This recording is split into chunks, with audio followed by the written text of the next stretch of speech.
Malabo na raw bumalik sa 60 pesos kada litro ang presyo ng langis dahil sa sigalot sa Middle East. Sabi ni Energy Secretary Sharon Garin, matinding pinsala na ang natamo ng iba't ibang oil facility sa gitna ng bombahan.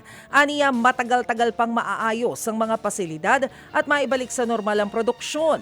At kung bumaba man ulit ang pandaigdigang presyo, hindi rin daw ito magiging kasing bilis ng pagsirit ng presyo.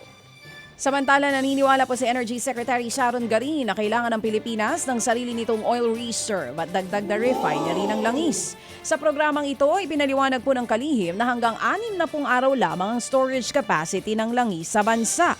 Kailangan daw itong dagdagan para may paghuhugutan ng langis ang bansa at hindi mahirapan sa supply tuwing may ganitong krisis. Pero aminado po si Secretary Garin na hindi ito madaling gawin at maraming kailangang ilatag para maipatupad ito. Kaya mo may pera, mag-construct ng facilities. Kailangan lang, hindi lang yun yung magpatayo ka ng tangke. May marami pa pong technicalities yan. Tapos meron tayong kailangan din na mag-purchase, no? So, mag-purchase ng stock. It's more of a long-term plan than sa ngayon po, hindi natin magagawa yun kasi wala tayong panahon ngayon. Ang pwede lang natin gawin is to secure, have as much oil as possible in the country. And we have done that. Yan nga po ang tinig ni Energy Secretary Sharon Garin.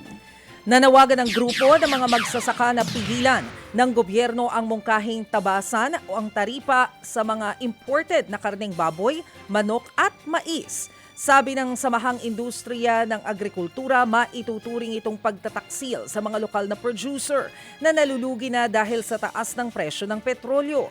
Ayon sa grupo, gumagamit din ng petrolyo sa pagpapadala at pag-aangkat ng mga produkto sa bansa. At kung babawasan ng taripa, hindi malabong maapektuhan ng lokal na supply. Tumaas ang presyo ng pagkain at lalo lang umasa ang bansa sa mga import. Giit pa ng grupo, kahit pa bumaha ng imports ay hindi naman matitiyak na bababa ang presyo ng pagkain.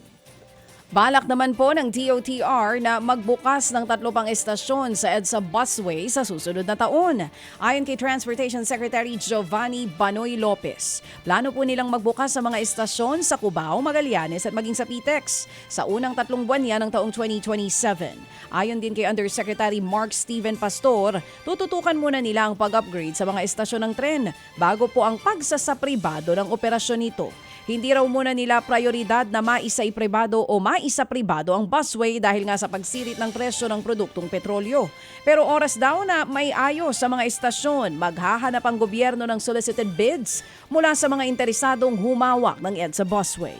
Humina at nawala ng supply ng tubig ang ilang bahagi ng Maynila dahil sa nasirang tubo sa Tondo. Ayon sa abiso ng Maynila, nagkaroon ng emergency pipe breakage sa mga Santa Maria Corner Coral Street sa Tondo.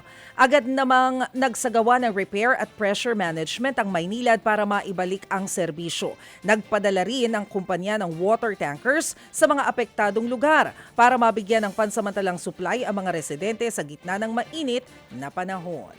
Mga kapatid, para sa iba pang mga balita at impormasyon, sundan niyo po kami sa X, Instagram, Facebook at syempre sa TikTok, True Network PH. Mag-subscribe din po kayo sa aming YouTube channel, True Network. May website din po tayo, truenetwork.ph, at pwede nyo rin po kaming mapanood sa Channel 19 ng aming True FM TV. Lagi pa rin makinig sa radyo dito po sa 105.9 True FM dahil dito, laging true sa'yo, kapatid. Ito tayo sa totoo, tunay at tapat.